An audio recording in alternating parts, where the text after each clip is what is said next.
pour continuer la série de notre pasteur 1 Pierre, chapitre 1, versets 13 à 21.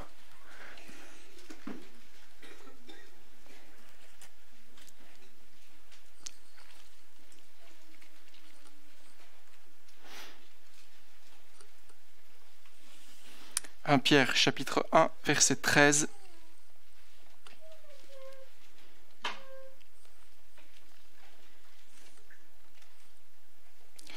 Je lis la parole de Dieu, verset 13. « C'est pourquoi, saignez les reins de votre entendement.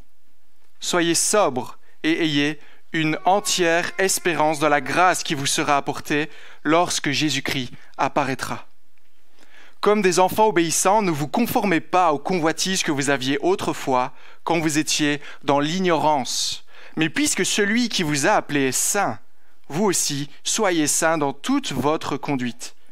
Selon qu'il est écrit, « Vous serez saints car je suis saint. » Et si vous vous invoquez comme Père, celui qui juge selon l'œuvre de chacun sans favoritisme, conduisez-vous avec crainte pendant le temps de votre séjour sur la terre.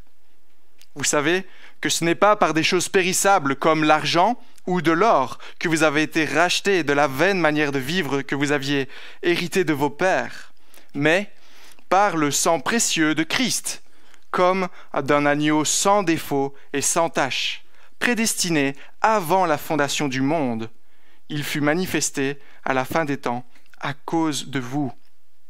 Par lui, vous croyez en Dieu qu'il a ressuscité des morts, et lui a donné la gloire, en sorte que votre foi et votre espérance reposent sur Dieu. » Un deuxième texte, en Lévitique, chapitre 19, Lévitique, on revient un peu en arrière, Genèse, Exode, Lévitique.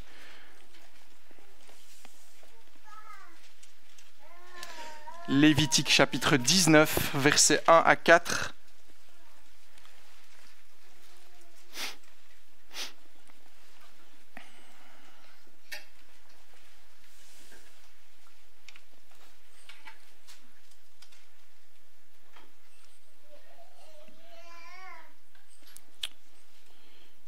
L'Éternel parla à Moïse et dit : « Parle à toute l'assemblée des enfants d'Israël, et tu leur diras : Soyez saints, car je suis saint, moi l'Éternel, votre Dieu.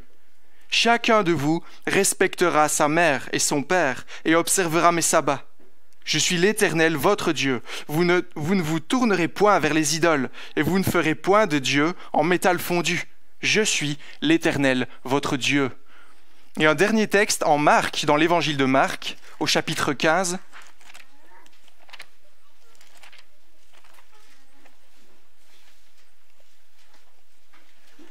Chapitre 15, verset 33.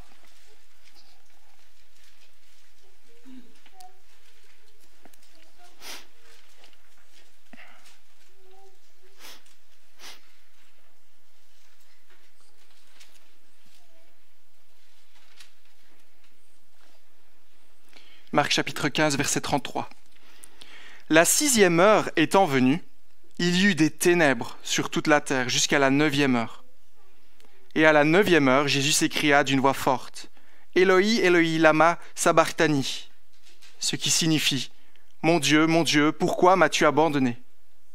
Quelques-uns de ceux qui étaient là, l'ayant entendu, dirent : « Voici, il appelle Élie. » Et l'un d'eux courut remplir une éponge de vinaigre, et l'ayant fixée à un roseau, il lui donna à boire, en disant : « Laissez, voyons si Élie viendra le descendre. » Mais Jésus, ayant poussé un grand cri, expira. Le voile du temple se déchira en deux, depuis le haut jusqu'en bas. Le centenier, qui était en face de Jésus, voyant qu'il avait expiré de la sorte, dit : « Assurément, cet homme était le Fils de Dieu. » Jusqu'ici nos lectures. J'inviterai les enfants maintenant à rejoindre leur classe d'école du dimanche ou la garderie, et j'inviterai Olivier pour la prédication.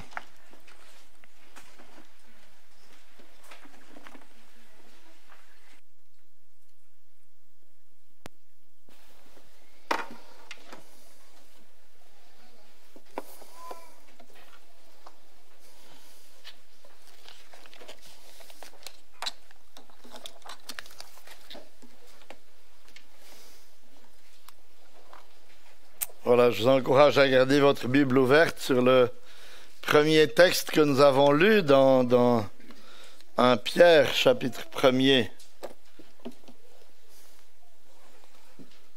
verset 13 et suivant.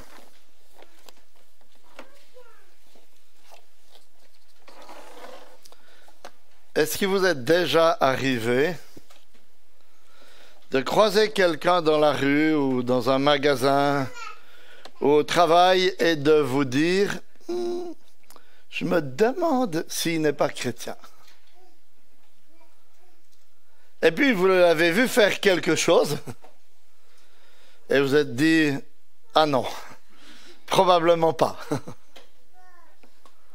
Ou dans un autre cas, quelqu'un vous a dit qu'il était chrétien et vous étiez très étonné. Ah bon? Toi? Pourquoi est-ce que nous vivons ce genre d'expérience? C'est parce que nous avons tous une idée de ce à quoi doit ressembler un chrétien. Parce qu'au fond de nous-mêmes, merci, j'avais le reflet dans les yeux. Parce qu'au fond de nous-mêmes, nous sommes convaincus, n'est-ce pas, qu'un véritable chrétien ne peut pas vivre comme tout le monde. Et que si ce n'est pas le cas, il y a un problème. Mais pourquoi? Et comment le chrétien doit-il se distinguer? Est-ce que c'est juste une question de tradition? Est-ce que c'est juste une question d'éducation? C'est le sujet que Pierre aborde dans la suite de son épître. C'est pourquoi j'ai donné le titre à la prédication d'aujourd'hui, « La nécessité pour le chrétien de vivre autrement ». J'aurai 3 points qui suivent naturellement le développement du texte. En fait, il y aurait fallu ajouter un 4e point avec les versets 22 jusqu'au chapitre 2, verset 3. Mais je sais que votre patience et votre concentration a des limites, et la mienne aussi. Donc, on gardera le dernier point pour une prédication dimanche prochain. Mais je crois que ça forme un tout. Mais il me semblait qu'il y avait trop à dire pour tout intégrer. Donc, on va s'arrêter ce matin au verset 21. Donc, 3 points. Le premier point, on le découvre au verset 13, et il est dit « Fixez », je l'ai intitulé comme ceci, « Fixez vos pensées sur la grâce ». C'est un verset qui a une importance capitale si on veut bien comprendre quelle doit être la motivation dans notre obéissance. Le chrétien doit obéir. Mais pourquoi est-ce qu'il doit obéir? Ce verset est un verset clé, parce qu'il commence par une expression. C'est pourquoi. Et voyez, cette expression est importante parce qu'elle nous ramène à quoi? Elle nous ramène à tout ce que Pierre vient de dire. C'est-à-dire que le salut des élus est une œuvre de Dieu, du Dieu trinitaire, comme on l'avait vu au verset 1 et 2, et qu'il a déjà préparé l'héritage incorruptible auquel chacun de ses enfants aura part lors du retour du Seigneur, que cet héritage nous est réservé dans les cieux. Ça, c'était verset 3 à 5. Et que dans le temps présent, Dieu garde ses enfants. Il leur permet de tressaillir d'allégresse malgré les diverses épreuves qu'il leur envoie afin d'épurer, de fortifier leur foi pour qu'elle tienne ferme jusqu'au bout. Ça, c'était les versets 5 à 9.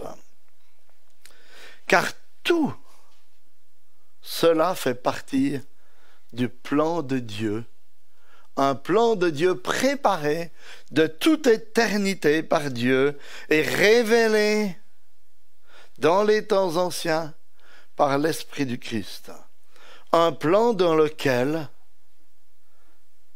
y compris dans la vie du Fils de Dieu, la souffrance précède la gloire. Ça, c'était les versets 10 à 12. Et vous voyez, en disant « c'est pourquoi », Pierre nous renvoie à ces choses. Et il dit « c'est la raison, ce message glorieux de l'assurance, de l'héritage qui vous attend, que vous êtes dans la main de Dieu malgré les tempêtes de la vie, qu'il emploie à toutes circonstances pour façonner votre foi. » C'est la raison pour laquelle il vous faut vivre différemment.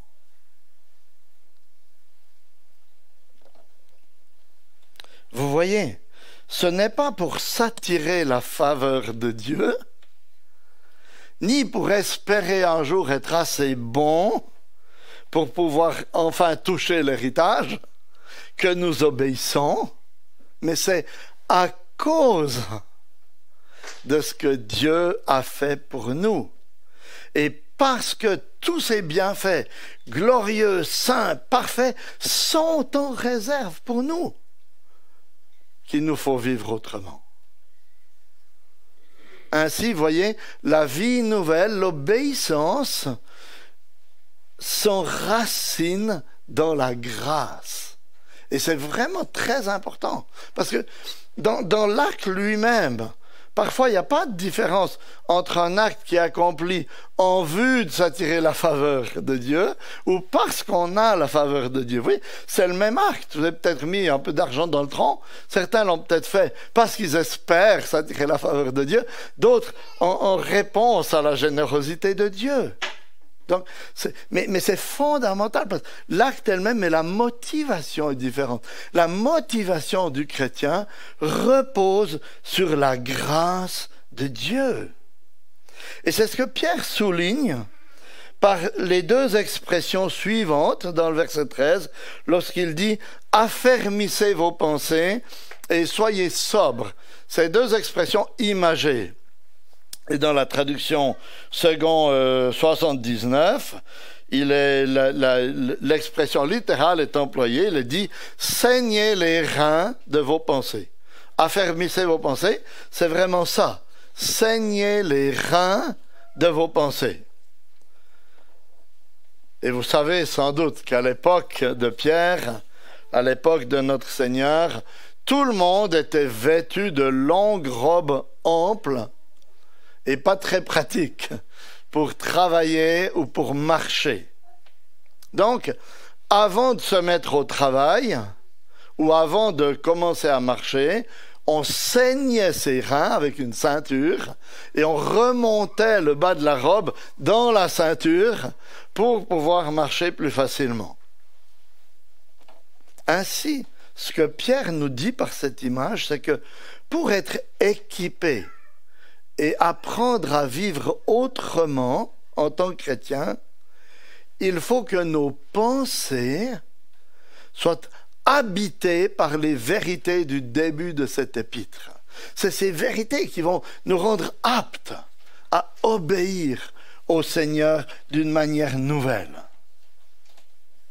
Et la deuxième image, soyez sobres, ça c'est un peu plus simple pour nous, elle nous renvoie, c'est encore le cas aujourd'hui, n'est-ce pas?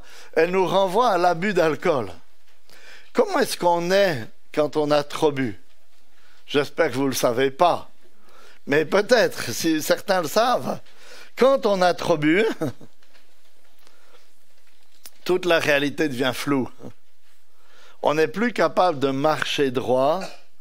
On dit et on fait des choses qu'on regrette ensuite amèrement. Et par cette deuxième image, celle de la sobriété, vous voyez, Pierre nous apprend que c'est en ayant des pensées claires, en ayant un regard lucide sur la grâce de Dieu qui nous attend et qui sera manifestée au retour du Christ, que nous pourrons nous pourrons apprendre à vivre autrement dans ce monde. Ainsi, ce que Pierre nous apprend dans ce premier verset, c'est que notre obéissance repose sur ce surfondement de la compréhension de la grâce de Dieu pour nous. C'est pourquoi, pour mieux obéir à Dieu, il ne faut pas vous flageller, même si parfois vous avez envie de le faire, peut-être, mais il faut approfondir votre connaissance de l'immensité de la grâce de Dieu. C'est ça qui doit être le moteur dans votre vie. Comprendre la grâce et que cette grâce vous amène à obéir davantage au Seigneur. Et je vous suggère 2 livres pour progresser dans votre réflexion sur ce sujet. Alors, ils sont sur le questionnaire, pour ceux qui ont le questionnaire. Le premier, un livre assez facile, de Brian Chappell, « Grâce infinie », qui nous parle de la vie chrétienne enracinée sur la grâce, un livre vraiment très très bien.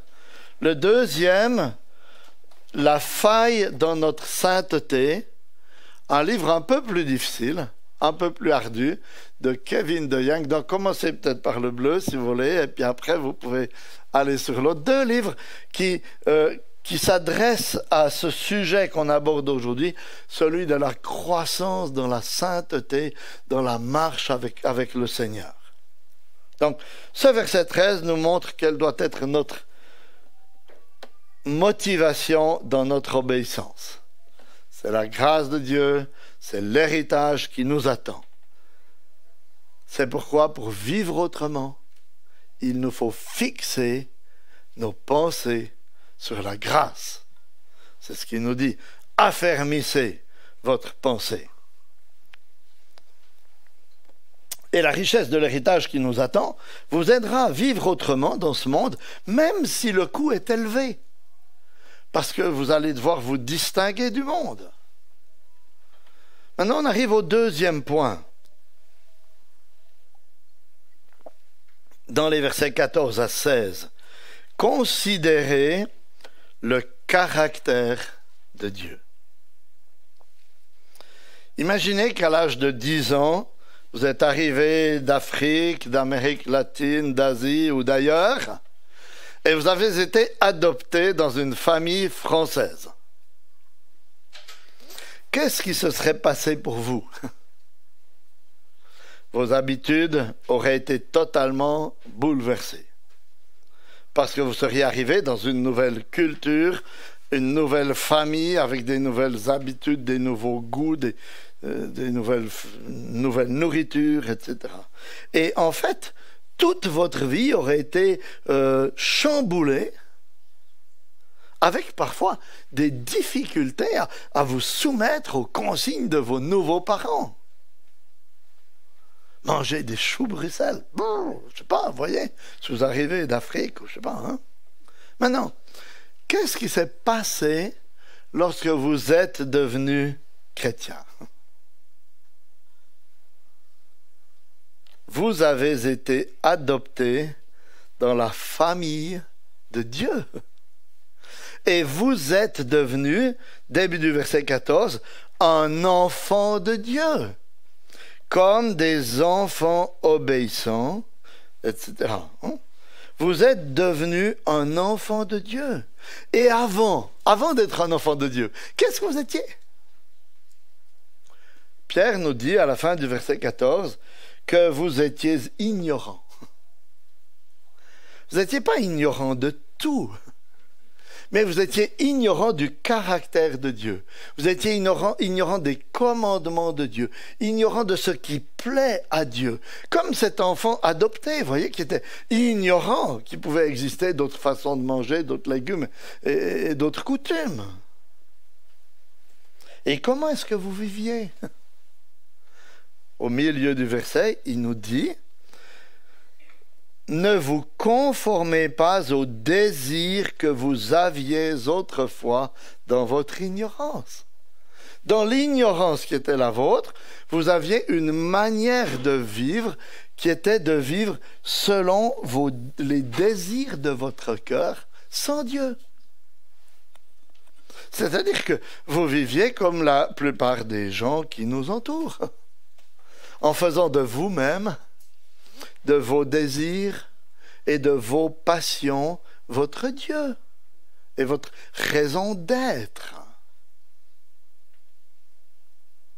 Mais est-ce qu'il est possible de continuer à vivre de cette manière maintenant que vous êtes devenu un enfant de Dieu? Et maintenant que l'héritage céleste, que vous connaissez l'héritage céleste qui vous attend, qu'est-ce que vous en pensez? Non, non, bien sûr que non, c'est pas possible de continuer à vivre comme on vivait autrefois. Il y a de nombreuses raisons pour lesquelles ce n'est pas possible. Mais Pierre nous en donne tout simplement 3 ici. Il y en a une qu'on aborde dans ce point, c'est à cause du caractère de notre Dieu. Il y en a une qu'on va aborder dans le point suivant, c'est à cause du prix payé pour notre rachat. Et il y en a une qu'on abordera dimanche prochain, c'est à cause de l'efficacité de la parole de Dieu. Mais n'allons pas trop loin pour le moment. Restons dans notre premier point. Vous voyez, pourquoi en tant que chrétien me faut-il vivre autrement? Verset 15. Mais de même que celui qui vous a appelé est saint, vous aussi devenez saints dans toute votre conduite.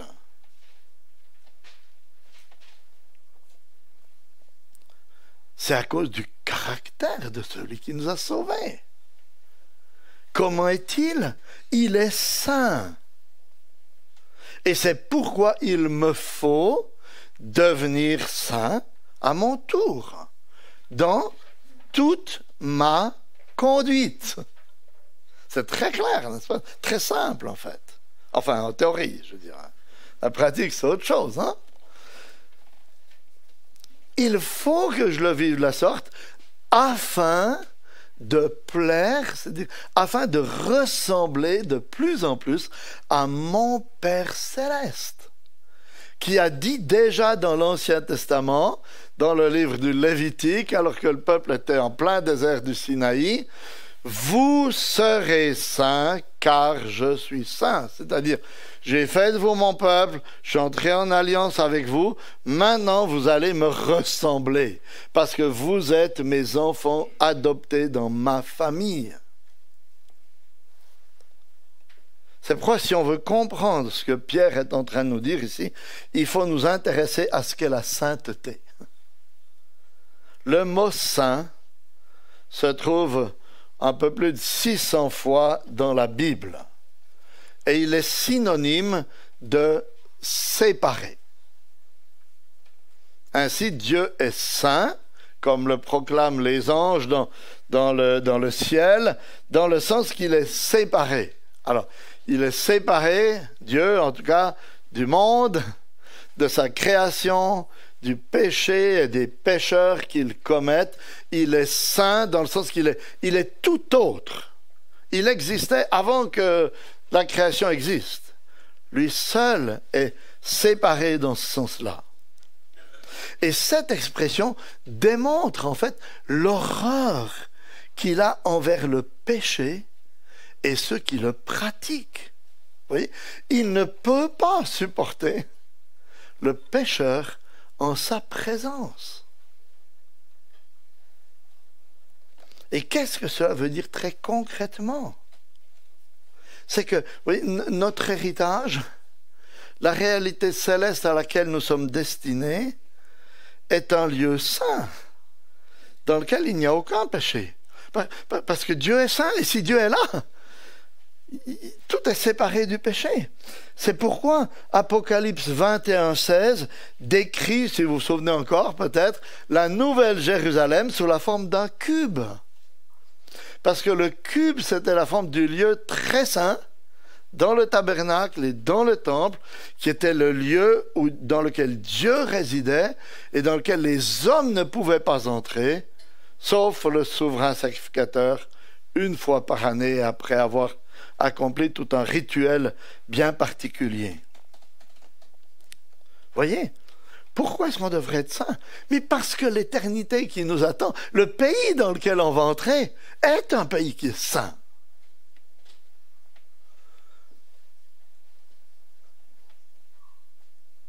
La deuxième raison, c'est que le but de Dieu pour nous n'est pas notre salut,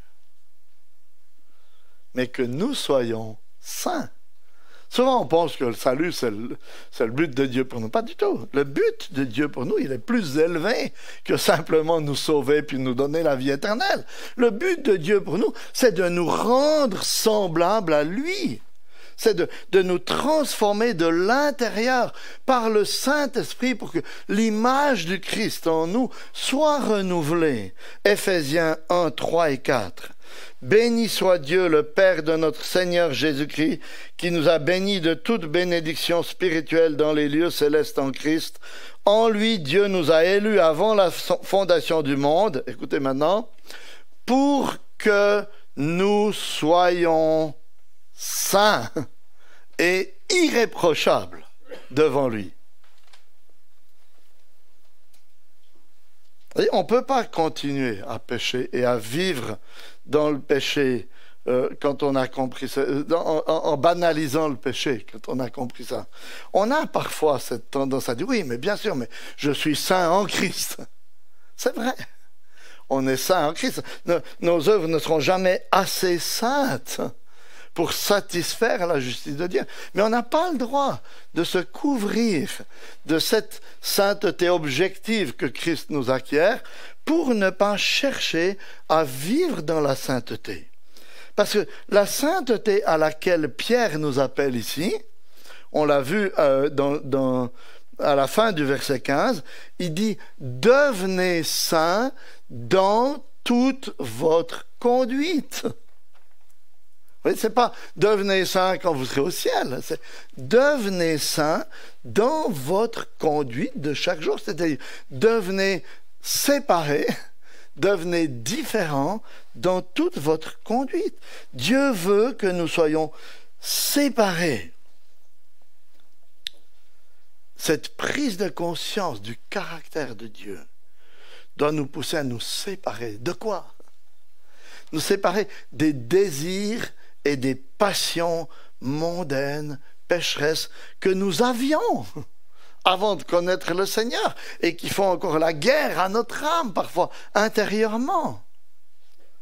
Nous séparer, pas géographiquement en fuyant dans un monastère ou sur une montagne, mais mentalement et spirituellement et parfois même pratiquement. Nous séparer des valeurs de ce monde égoïste et futile, afin, vous voyez, de refléter le caractère du Dieu qui nous a sauvés et de l'espérance qui nous attend. Et comment cela se fait-il? Cela se fait par la puissance de l'Esprit de Dieu qui habite en nous et qui nous applique ou nous donne la force du Christ pour que notre vie, notre conduite quotidienne soit transformée par la force que Christ nous donne pour résister au diable. Écoutez ce que dit J.C. Ryle, un évêque de Liverpool, un évêque anglican de Liverpool au XIXe siècle. Voilà ce qu'il dit. Nous devons être saints. C'est la raison et le but pour lequel Christ est venu dans le monde. Jésus sauve entièrement. Il ne se contente pas de libérer le pécheur de la honte de son péché, il fait plus que cela, écoutez, il détruit l'emprise du péché sur lui. C'est ça que je suis en train d'essayer de vous expliquer. Fin de citation, donc. C'est ça que je suis en train d'essayer de vous expliquer. Vous voyez que Christ, on n'est pas seulement sanctifié en Christ parfait à cause de son œuvre, mais Christ est venu pour nous sanctifier de l'emprise du péché dans notre conduite quotidienne. Et grâce à la victoire du Christ sur le mal, il y a de l'espoir. Il y a de l'espoir de voir de vrais changements dans notre vie. Parce que petit à petit, il va nous aider à discerner un peu le caractère de Dieu. Voyez, la sainteté à laquelle Dieu nous appelle consiste en, entre guillemets, séparation au pluriel. Séparation dans une multitude de domaines dans notre vie pour nous séparer d'habitudes, de pratiques que nous avions et qui n'honorent pas Dieu et ne reflètent pas son caractère. Parce que si Dieu est amour, comment puis-je encore entretenir la haine? Si Dieu est véridique, comment puis-je encore mentir? Si Dieu est fidèle, comment puis-je être infidèle?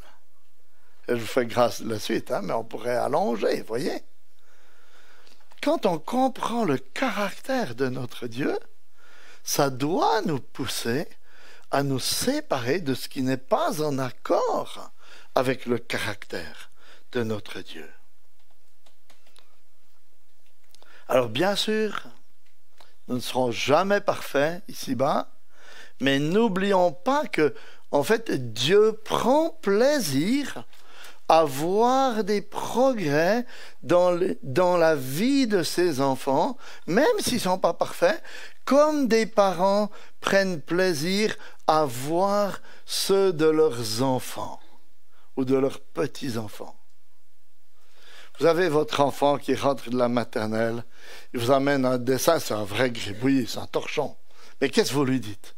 Oh, comme c'est beau, c'est magnifique, je suis tellement fier de toi. En fait, c'est complètement nul. Mais non, votre fils l'a fait, il s'est donné de la peine pour le faire pour vous, et vous prenez du plaisir, vous voyez? Et je pense, j'espère que je ne vais pas trop loin, mais je pense que c'est aussi comme ça avec Dieu.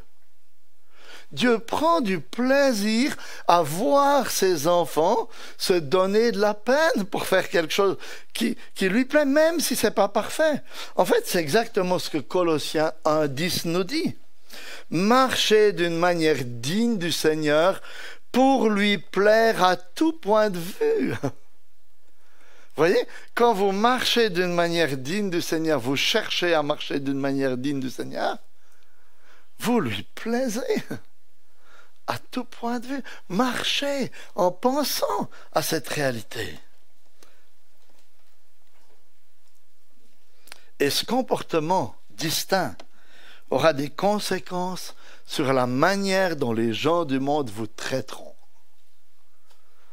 En bien ou en mal. Parce qu'ils verront que vous reflétez un peu le caractère saint de Dieu.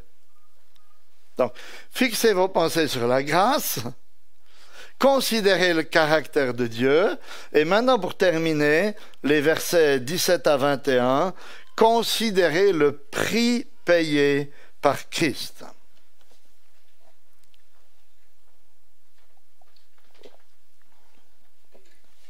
Pourquoi l'État français augmente-t-il les peines de prison pour certains délits actuellement, comme le féminicide ou la conduite sous l'effet de l'alcool ou de la drogue? C'est parce qu'il veut que les gens qui commettent ces délits prennent conscience de la gravité de leurs actes, n'est-ce pas? Ce qu'il est en train de nous faire comprendre comme ça, c'est qu'il y a un lien entre l'intensité de la condamnation et la gravité de l'acte commis. Et si vous comprenez ça, vous allez facilement comprendre alors les versets 17 à 21. Si vous êtes chrétien, verset 17, cela veut dire que vous invoquez comme Dieu, vous invoquez Dieu comme Père ou votre Père. Et qui est ce Père? La suite du verset 17 le dit. Il est celui qui, sans considération de personne, juge chacun selon ses œuvres. Vous invoquez Dieu comme Père. Il est celui qui, au dernier jour, ce Père, demandera des comptes à tout être humain pour chacun de ses actes. Alors, qu'est-ce qu'une telle vérité doit provoquer en vous, en moi? La suite du verset 17. Conduisez-vous avec crainte pendant le temps de votre séjour sur terre. Voyez, le fait de savoir que ce Père dans les bras duquel nous sommes jetés est celui qui va nous juger selon nos œuvres, doit nous pousser à nous conduire avec crainte ou avec sérieux, avec révérence dans notre vie de chaque jour, dans notre conduite de chaque jour tant que nous sommes sur terre. Pourquoi? Verset 18. Parce que vous savez quel est le prix qu'il a dû payer pour vous racheter de votre vaine manière de vivre héritée de vos pères. Pourquoi vivre dans la sainteté, dans toute notre conduite? Parce qu'on sait le prix qui a dû être payé pour que nous puissions être rachetés de toutes ces œuvres mauvaises que nous commettons jour après jour. Vous savez, le verset 18 nous le dit, que vous étiez dans une situation impossible. Parce qu'aucune chose périssable, pas même tout l'argent et tout l'or du monde, n'aurait été suffisant pour payer le prix de votre rachat. Tant votre acte de rébellion envers Dieu était grave et abominable à ses yeux. Imaginez ça. Dieu a créé l'homme comme sommet de sa création.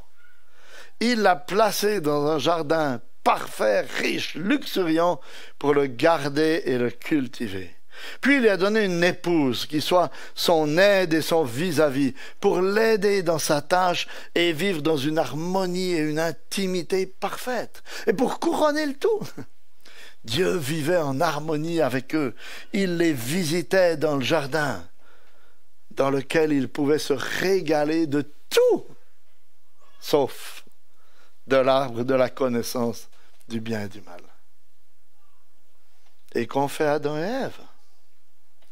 Ils ont décidé de manger de ce fruit défendu et ainsi de démontrer par leur acte leur mépris de Dieu, en fait, en rejetant ses consignes et sa protection. Que s'est-il passé? À partir de ce moment-là, le péché est entré dans ce monde et l'homme et la femme ont commencé à vivre égoïstement, chacun centré sur lui-même, sur ses envies, au lieu de vivre l'un pour l'autre et de glorifier Dieu ensemble. Et chers amis, c'est ça la vaine manière de vivre héritée de nos pères, qui est mentionnée dans le verset 18. C'est ça la rébellion de Dieu qui nous condamne à ses yeux et pour lesquels nous avons des comptes à rendre envers lui. Vous voyez, il n'y a pas besoin d'être un criminel pour être condamné par Dieu. Ce qui nous condamne, en fait, c'est notre égocentrisme. C'est notre égoïsme, c'est notre orgueil, c'est notre mépris de Dieu et de ses commandements. Alors qu'on a été créé pour lui, pour vivre pour lui.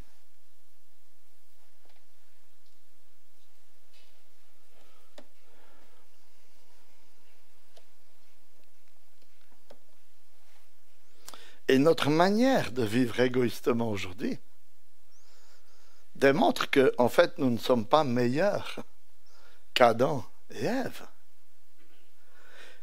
Et quel est le prix suffisant pour expier ce péché?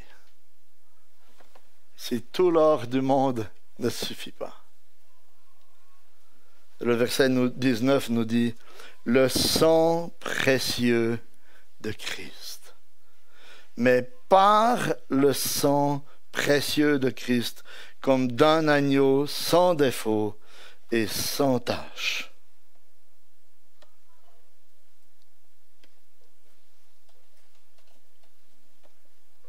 Christ était sans défaut, sans tache, sans péché, et il est mort pour expier nos péchés. Le verset 20 nous dit que c'était le plan de Dieu établi avant la fondation du monde et qui a été manifesté à Golgotha. Pourquoi? La fin du verset 20. À cause de vous. Si Christ a quitté le ciel, qu'il a supporté l'opprobre de sa vie sur terre avant de supporter la croix, c'est à cause de vous. C'est à cause de toi. C'est à cause de tes péchés. C'est à cause de tes actes impurs, de ton égoïsme, que le Fils unique de Dieu a dû venir du ciel pour supporter l'opprobre sur la terre et la mort à la croix. Parce que Christ était le seul qui puisse payer le prix. Parce qu'il fallait un être parfait et éternel pour porter les peines éternelles de l'enfer que méritaient mes péchés. Et vous voyez que quand tout à coup on prend conscience du prix payé par Christ pour notre salut, alors toute l'horreur de notre péché nous explose à la figure. C'est pas banal d'avoir des pensées mauvaises, par exemple. Parfois, on a tendance à banaliser nos péchés.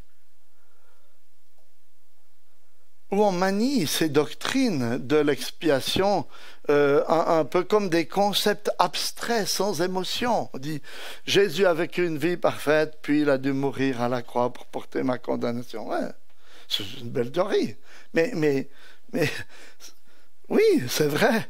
Mais ça doit me toucher, ça. Parce qu'il l'a fait à cause de mon impatience de ce matin.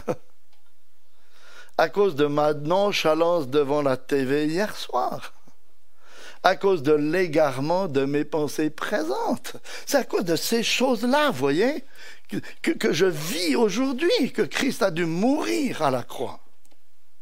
Le prix qu'il a payé démontre la gravité de mes péchés, comme les peines contre le féminicide et l'alcool au volant démontrent la gravité de ses actes. C'est juste pour faire le lien, que vous compreniez l'illustration du début de ce point. Hein? Et ce matin, dans ces versets, il y a un message très clair pour vous qui n'êtes pas encore chrétiens. Parce que la mort de Christ démontre la gravité de votre état actuel devant Dieu. À cause de votre vaine manière de vivre, vous êtes totalement perdu. Et cela pour l'éternité. Parce qu'à moins que vous ne veniez à Christ, que vous ne trouviez en lui le Sauveur qui a payé le prix parfait et total pour votre rachat, vous aurez à subir le châtiment éternel qu'il a porté à la croix.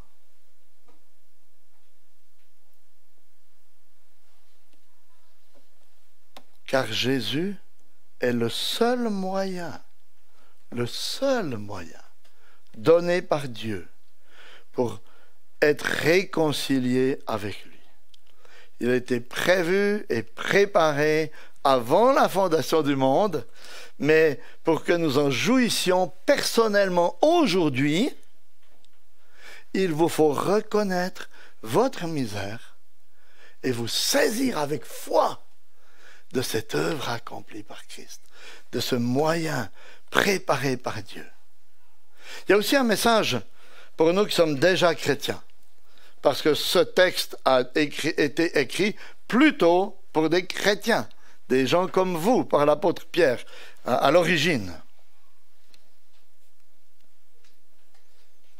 Dans quel but est-ce qu'il a été écrit?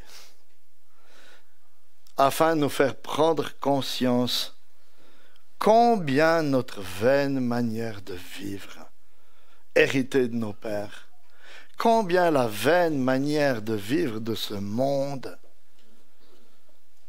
déplaît à Dieu, est horrible à ses yeux.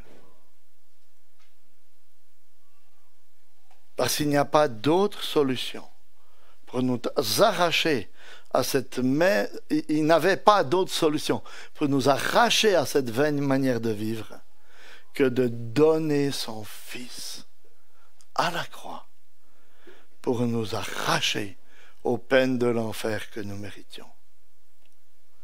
Et quand on prend conscience de ça, est-ce qu'on peut encore affectionner ces choses qu'on aimait? Vouloir vivre comme ce monde? Se plaire dans ses valeurs, dans ses loisirs futiles? Bien sûr que non. Ainsi, le prix payé par Christ est une deuxième raison, en plus du caractère de Dieu, qui doivent nous pousser, nous motiver à nous séparer du péché dans notre vie quotidienne et à nous conduire avec crainte pendant le temps de notre séjour sur cette terre. Même si notre comportement occasionne des incompréhensions, et ce sera souvent le cas, des moqueries, et ce sera souvent le cas, voire plus, des brimades, de la persécution de la part de nos contemporains. Voyez? Parce que nous sommes des enfants de Dieu. Le ciel est notre héritage. Et notre pèlerinage sur terre est le pèlerinage d'immigrants en attente du ciel. Sachant que Christ est ressuscité des morts, que telle est notre espérance, le rencontrer un jour dans le ciel, que faire? Paul nous dit dans Colossiens 3, cherchez les choses d'en haut, là où Christ est assis à la droite de Dieu. Pensez à ce qui est en haut et non à ce qui est sur la terre, car vous êtes morts à cette vie dans ce monde, et votre vie est cachée avec Christ en Dieu. Amen.